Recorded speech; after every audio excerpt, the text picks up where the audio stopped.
Bab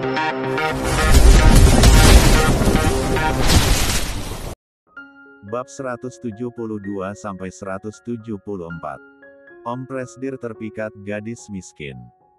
Setelah Nek Arini dibawa menuju rumah sakit dan mendapatkan pemeriksaan, dokter mengatakan, penyebab Nenek Arini pingsan karena kelelahan dan banyak pikiran. Nenek pingsan karena terlalu banyak pikiran dan terlalu lelah. Nenek harus dirawat di rumah sakit, ucap dokter yang di sana ditemani oleh Bu Amira. Ibu tidak perlu dirawat di rumah sakit, izinkan untuk istirahat di rumah saja. Tolak Nek Arini lalu berkata, aku akan beristirahat saja di rumah, kata Nenek Arini. Di luar ruangan Nenek Arini, dokter mengatakan kondisinya. Nyonya, kondisi Bu Arini jauh lebih buruk daripada yang saya katakan di dalam.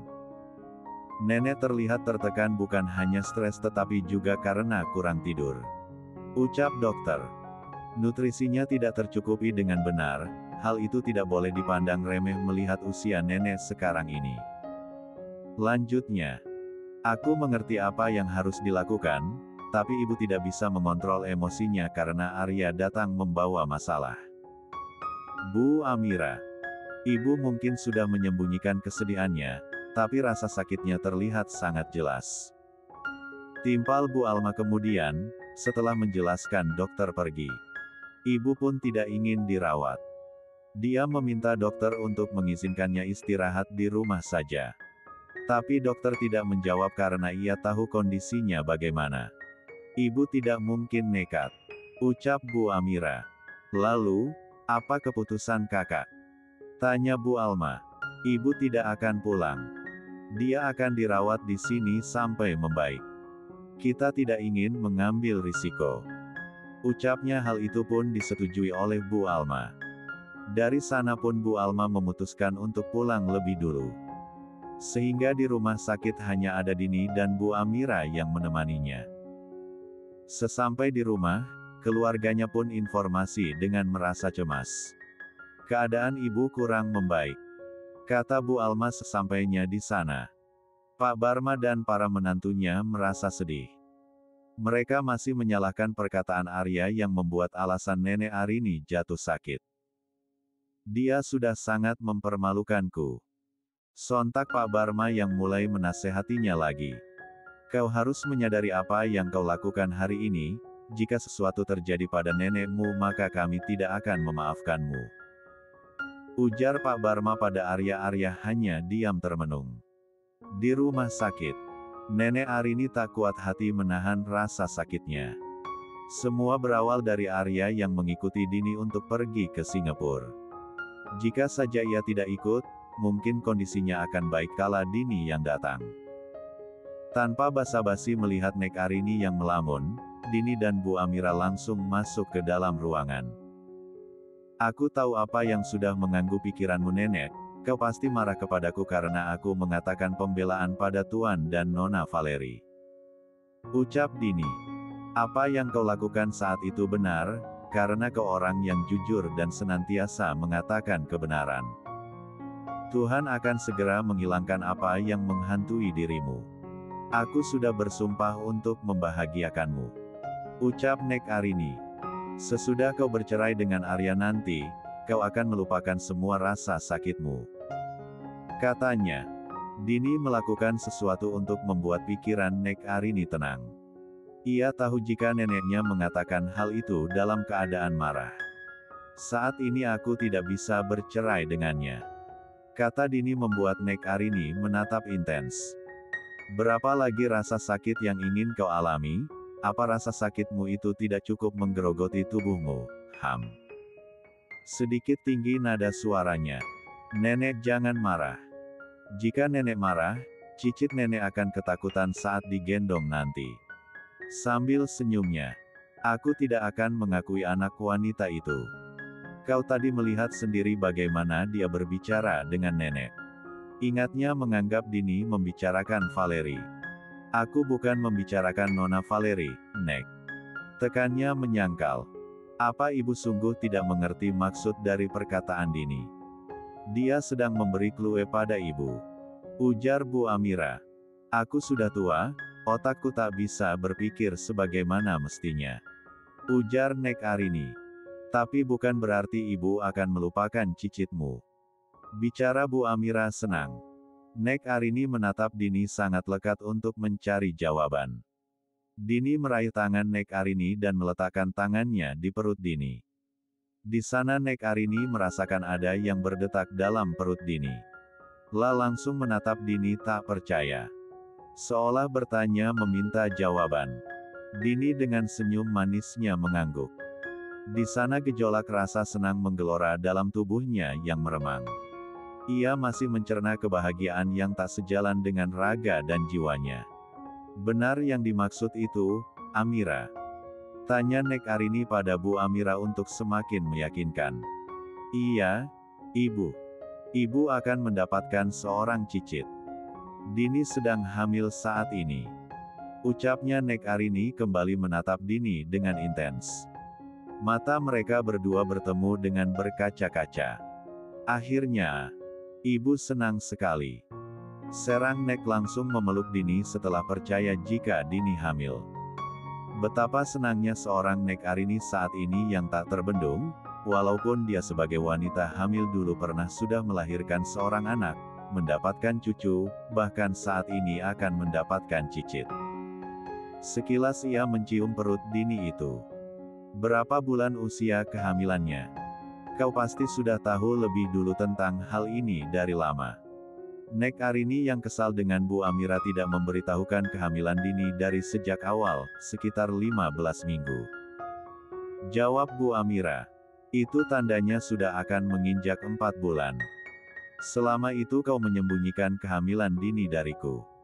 Kesal Nek Arini sampai mencubit pinggang Bu Amira. Au, Ibu, ini sakit. Kenapa Ibu malah mencubitku? Ujar Bu Amira tak tersinggung malah tertawa kecil. Itu hukuman bagimu karena tidak memberitahu aku. Jawabnya. Kami pun baru mengetahui kehamilan Dini di usianya yang sudah menginjak 2 bulan. Tidak ada satupun yang mengetahui kehamilannya. Bahkan ibu hamil ini tidak menyadarinya. Kata Bu Amira. Dini pun menyesal kala ia sendiri tidak tahu sedang hamil. Tidak apa, yang terbaik adalah kau akan melahirkan pewaris bagi keluarga kami selanjutnya. Baik Nek Arini senyum pada cucu menantunya. Kenapa tidak mencubit Dini juga? Dia juga salah tidak memberitahu neneknya. Lontar Bu Amira. Kau ini sudah kehilangan otakmu, iya. Dia sedang hamil dan ibu hamil perlu disayang bukan kekerasan. Jangan dengarkan ibu mertuamu itu, Din. Nenek senang mendengar kabar ini. Sepertinya juga nenek sudah langsung sehat, kau memang menantu yang membawa kebahagiaan. Kata Nek Arini. Sepertinya aku anak ibu yang dihempaskan menantuku sendiri akan kasih sayangnya. Kau sudah berumur dan bukan anak kecil lagi yang perlu aku suapi makannya. Katanya.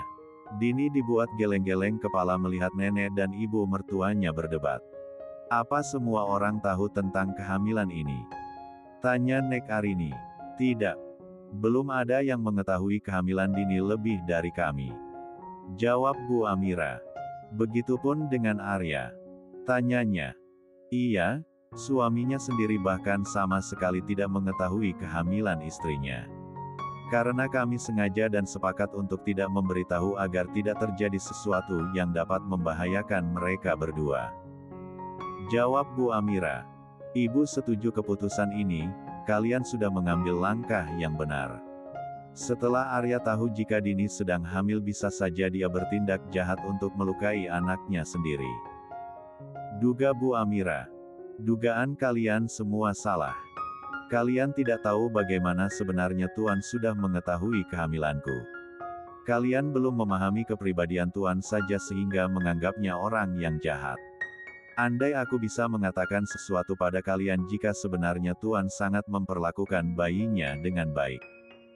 Tapi aku yakin kalian tidak akan percaya. Gumam Dini. Sebenarnya ibu sangat menyayangi cucuku Arya. Dia adalah cucuku yang sangat ibu sayangi melebihi cucuku lainnya. Bukan sebab tidak berlaku adil, hanya saja sejak kecil Arya selalu mendapatkan penekanan dari suamimu yang aku khawatirkan mempengaruhi psikisnya. Jadi, aku pikir harus ada dorongan orang yang baik senantiasa mendukungnya. Tapi tetap saja suamimu itu selalu menuntutnya, hingga akhirnya apa yang aku khawatirkan terjadi. Kata Nek Arini menambahkan perkataan. Saat ini aku masih menyayangi Arya lebih dari yang lain. Dia tetap menjadi cucuku nomor satu yang paling aku sayangi, tapi dia sudah membuat neneknya kecewa dengan melakukan hubungan gelap sampai wanitanya hamil di luar nikah dikala dia sudah menikah. Dan berkat dia juga, Arya sudah membuat Dini hamil untuk memberikan pewaris pada kita. Jika Arya tidak melakukannya, aku tidak akan sebahagia ini. Cucuku sangat hebat. Meski kecewa dan emosi, tetap saja Nek Arini menyayangi cucunya itu. Dini yang mendengar pun tersentuh. Nenek tahu jika Arya tidak mungkin melakukannya padamu saat itu karena cinta dan kelembutan. Tapi dia pasti melakukannya dengan kekerasan dan dalam emosinya. Tidak apa, yang terpenting benihnya subur dan sudah tumbuh dalam perutmu. Hehe. Ucap Nek Arini. Bab 173. Setinggalnya Nek Arini yang sakit namun, telah sembuh saat Dini menyampaikan kehamilannya, hal itu menjadi penyembuh baginya. Kini semua keluarga sedang berjalan-jalan berkeliling di sekitar rumah Nek Arini yang luas itu. Untuk memperkenalkan setiap sudut yang ada di rumahnya. Tibalah saatnya mereka berada di pekarangan kuda. Ini adalah pekarangan kuda peninggalan suami nenek. Kakekmu senang sekali merawat kuda dan menungganginya. Itu karena kakekmu seorang atlet berkuda. Jelas Nek Arini pada Dini. Suami nenek pasti sangat hebat. Terbukti di lemari hias banyak sekali piala yang dimenangkan kakek. Ucap Dini. Itulah dia, banyak sekali peninggalan yang dia tinggalkan, tapi sayangnya dia sudah meninggal. Dia mewariskan bakat berkuda itu pada cucunya Darwin dan Arya, mereka mendapat pengajaran dari kakeknya. Sehingga mereka berdua memiliki skill berkuda, iya kan Arya, Darwin? Ucap Nek Arini bertanya. Arya dan Darwin sama sekali tidak menggubris. Tidak mendapatkan respon apapun dari mereka berdua membuat Nek Arini kebingungan, terutama Darwin yang terlihat dingin. Jika Arya, sudah terbiasa dengannya yang tak pernah mendapatkan respon baik. Mereka bisa saja menunggangi kuda seperti saat kecil yang berlomba. Benar kan, Darwin? Apa kalian tidak ingin mencoba untuk berlomba lagi? Tawar Nek Arini. Arya dan Darwin saling bertatapan dengan sorot mata tajam. Tidak nenek, aku tidak bisa menunggangi kuda. Jawabnya dingin. Dulu saat kecil kau dan kakakmu sama-sama belajar dengan almarhum kakek cara menunggangi kuda. Aku masih ingat jika kau sudah bisa menungganginya, Darwin. Bahkan kalian saling berlomba dan saat itu kau yang memenangkannya. Itu saat kecil. Dan sekarang aku sudah dewasa dan lupa bagaimana cara menungganginya. Ucapnya dingin. Melihat Darwin berbicara tak seceria dulu, membuat Bu Amira dan Nek Arini kebingungan. Katakan saja jika kau takut melawanku. Tantang Arya. Tubuh Darwin meremang saat seolah Arya menantang dan menganggapnya lemah. Siapa yang mengatakan itu? Padahal aku berbohong untuk menyelamatkan image-mu di hadapan semua orang yang pasti kalah berlomba denganku. Sepertinya Anda saja yang tidak memahami skill diri sudah tahu saat itu kau kalah melawanku dan malah ingin melawan orang yang menang. Jawab Darwin sarkas. Kita buktikan saja siapa yang lebih kuat saat ini. Aku atau kau? Tantang Arya. Baiklah, siapa takut? Berani Darwin setelah menerima tantangan itu, kini mereka sudah memakai safety untuk lomba berkuda. Mereka berdiri di hadapan kuda masing-masing sebelum menunggangi kuda mereka. Di sana Arya dan Darwin saling berhadapan satu sama lain menarik hawa dingin dan panas yang terhantar menjadi sebuah perlombaan yang menantang. Setelah lama-lama membanggakan diri sendiri dan menganggap jika mereka pemenang, mereka menaiki kuda mereka dan segera melakukan perlombaan. Setelah bunyi ledakan kecil yang menandakan lomba dimulai, mereka langsung melajukan kuda mereka. Terlihat Darwin yang memimpin perlombaan itu setelah melewati beberapa rintangan seperti show jumping. Sehingga pada akhirnya Arya bisa menyusul dan perlombaan kini seimbang, tidak bisa melihat siapa yang lebih unggul. Beberapa kali mereka mencoba lebih keras dan Arya meninggalkan jarak jauh dari Darwin yang tertinggal. Melihat Arya yang kini memimpin tak memutuskan harapan Darwin sebagai pemenang. Awalnya perlombaan itu berjalan lancar dengan Arya yang memimpin. Namun, akibat perkelahian kakak beradik yang belum usai perlombaan mereka semakin agresif. Semua keluarga yang menyaksikannya menjadi panik melihat pertarungan mereka dengan kudanya itu. Apa yang terjadi dengan mereka? Mereka keluar jalur. Kejut Bu Alma. Kuda itu pun lepas kendali dan semua keluarga semakin panik. Apa yang mereka berdua lakukan? Kenapa perlombaan menjadi seperti ini? Arya, Darwin, hentikan kudanya. Teriak Pak Barma. Perlombaan semakin mencekam kala berubah menjadi sebuah pertarungan yang saling beradu. Darwin, hentikan pertarungan kalian. Ini bahaya. Apa yang kalian lakukan? Teriak Bu Amira. Siapa saja tolong hentikan mereka berdua. Panik Nek Arini.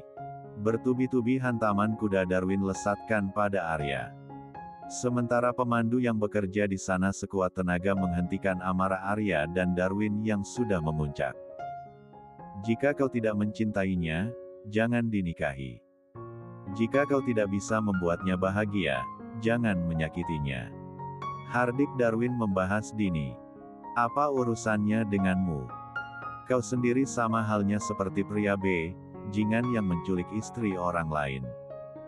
Lawannya, istri. Hahaha.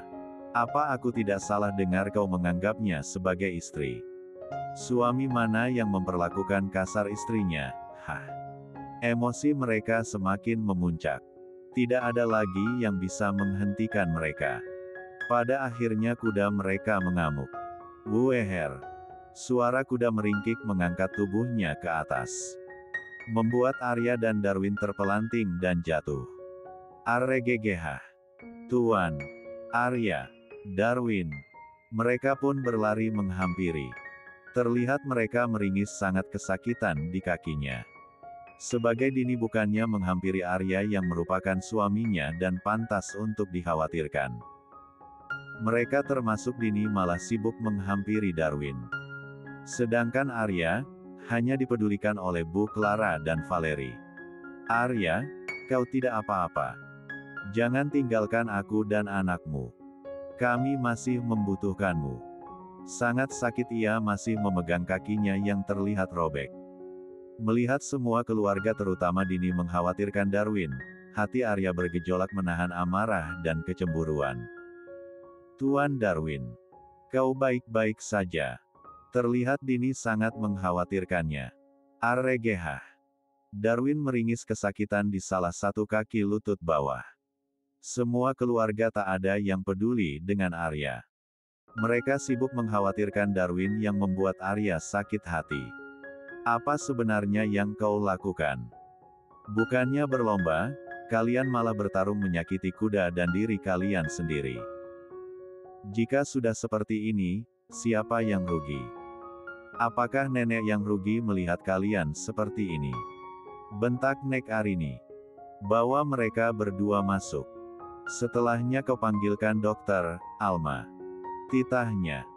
Bu Amira dan Pak Barma pun membopong Darwin masuk ke dalam. Arya yang dibantu oleh Valeri dan Bu Clara untuk dibopong masuk sangat kesusahan karena lukanya lebih parah dari Darwin. Sekilas Dini melirik ke arah Arya yang menatapnya tajam. Ia mengerti dari sorotan matanya.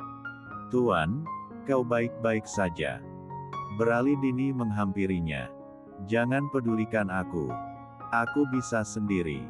Kata Arya terdengar marah. Dasar wanita yang tidak tahu diri. Bukannya kau membantu suamimu, malah membantu pria lain sampai mengkhawatirkannya. Hardik Valeri. Jangan bertengkar sekarang. Cepat bawa aku masuk. Tita Arya. Valeri pun melanjutkan langkahnya membopong Arya. Dini hanya diam melihat punggung Arya yang menjauh darinya. Ia menatap suaminya itu dengan nanar. Maafkan aku Tuan, aku sadar dengan tindakanku tadi itu sangat salah. Sebenarnya aku sangat mengkhawatirkanmu, aku takut terjadi sesuatu padamu. Tapi nenek menarikku ke hadapan Tuan Darwin. Kau pasti salah paham dengan hal ini, gumam Dini sedih. Mimin sangat heran dengan sifat Dini yang seperti ini, tapi kalian jangan khawatir, kita ikuti saja alur ceritanya. Bab 174.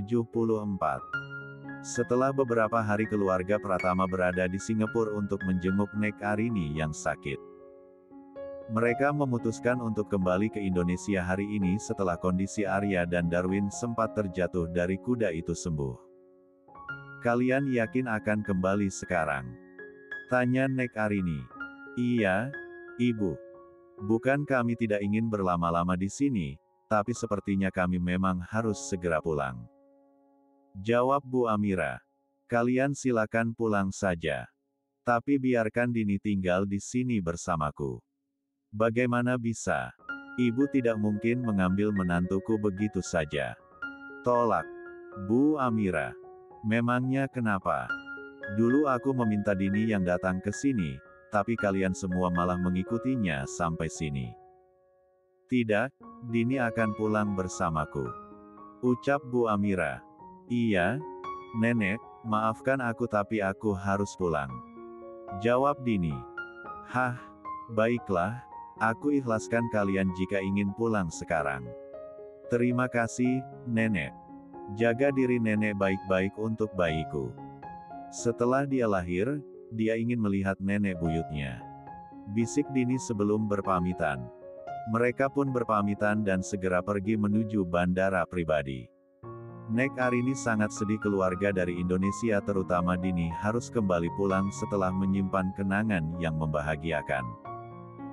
Di Indonesia, tak menempuh waktu yang lama mereka kini sudah berada di rumahnya masing-masing. Anda sudah pulang, Tuan. Ucap Rico yang berada di belakang saat mereka baru saja tiba di rumah. Tuan Rico, kau kemari. Terpaksa Arya harus melirik. Dari sana Valeri menunjukkan wajah kekhawatirannya. Saya tahu jika Anda dan keluarga pergi ke Singapura. Saya juga mendapatkan informasi jika Tuan akan kembali sekarang, maka dari itu saya ada di sini.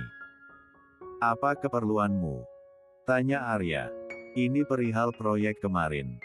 Saya sudah menemukan bintang model untuk iklan produk kita setelah berpikir sangat panjang untuk memutuskan. Masuklah lebih dulu. Kita bisa melanjutkan perbincangan di dalam. Ujarnya mengajak mereka pun masuk ke dalam. Ambilkan camilan dan minum untuk Tuan Rico. Tita Arya pada Bu Sani. Baik, Tuan. Jawab Bu Sani selesai membuka pintu. Bu Sani yang diikuti Dini yang tak mengenal lelah, baru saja datang langsung pergi ke dapur untuk membantu.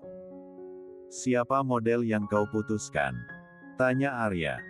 Aku dengar jika istrimu sebelumnya adalah seorang artis dan juga model terkenal, bahkan dia juga menembus pasar internasional. Aku pikir bagaimana jika istri Anda saja yang menjadi model produk ini, apalagi tema ini sangat pas dengan produk kita yang bersangkutan langsung ibu hamil, kita tidak perlu mencari model yang berpura-pura sebagai ibu hamil. Jelas Rico. Istriku yang menjadi model. Tegunnya. Iya, Tuan, ditambah lagi semua orang mengenal jika beliau adalah istri Anda. Apakah proyek ini tidak akan menjadi besar? Benar, akan kubicarakan nanti bersama Valeri. Ujar Arya. Dan divisi mengatakan akan bagus jika kita menggaet model pria untuk disandingkan dengan model wanita. Bagaimana menurut Anda sendiri, Tuan? Ini bisa dikatakan sebuah pemotretan perpaduan yang sangat baik. Masalahnya siapa yang akan menjadi model prianya? Aku usulkan itu Anda, Tuan. Aku. Tidak, ini akan menjadi masalah yang rumit. Aku sarankan bagaimana jika kau saja. Kau juga adalah pemilik proyek ini, kau pun yang memiliki ide, jadi wajahmu juga harus ada di sana. Jika Tuan benar-benar mengizinkan untuk melangsungkan pemotretan ini, saya bersedia saja. Tapi itu tergantung pada istrimu.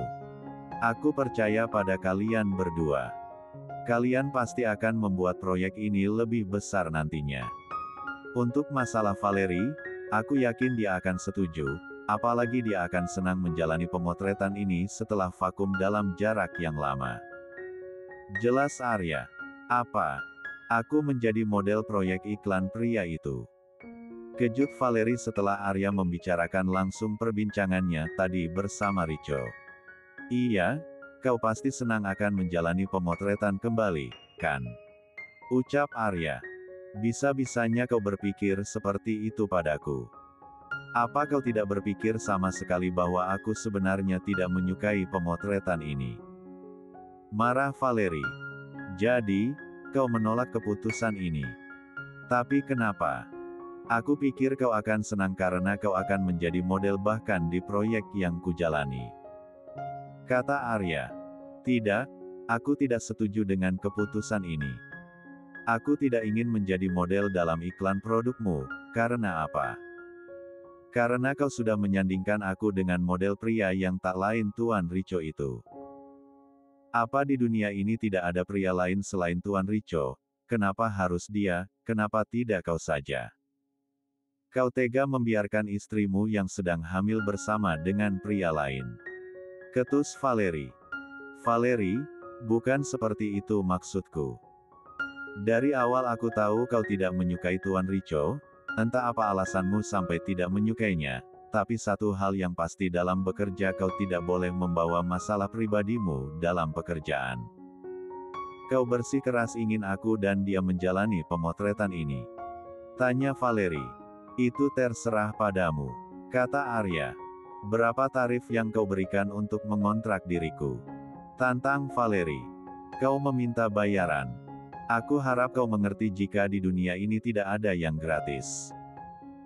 Walaupun aku adalah istrimu dan kau adalah suamiku, dalam dunia kerja, bekerja tetaplah kerja. Aku bisa membayar berapapun yang kau inginkan asal kau ingin menerimanya. Bukan aku bermaksud menelantarkanmu dengan pria lain. Aku akan berada di sana saat pemotretan, sehingga kau tidak perlu takut nanti. Baiklah. 1 miliar sekali pengambilan foto bagaimana? Ungkap Valerie. Jika kita mengambil 10 pengambilan foto, tandanya aku harus membayarmu 10 miliar. Ulang Arya. Yap, benar sekali. Jawab Valerie senang. Baiklah, jika Tuan Richo sendiri menganggap dirimu yang cocok untuk iklan produknya, itu tandanya dia juga sangat menginginkannya. Aku berani membayarmu setinggi apapun, asalkan jaminannya kau harus memberikan keuntungan yang setimpal. Siapa takut, aku berani. Valerie menjabat tangannya. Valerie pun menyetujui bahwa dirinya akan menjadi model untuk produk iklan untuk proyek kerja sama yang dijalani Arya dan Richo. Walaupun awalnya enggan menerima tawaran ini. Namun, setelah ia akan mendapatkan pundi-pundi uang dalam jumlah yang sangat besar, siapa yang tidak akan tergiur? Walaupun demikian dia harus berhadapan langsung dengan Richo, tetap saja Valerie tidak akan kenal takut sebelum musuhnya bertekuk lutut di hadapannya.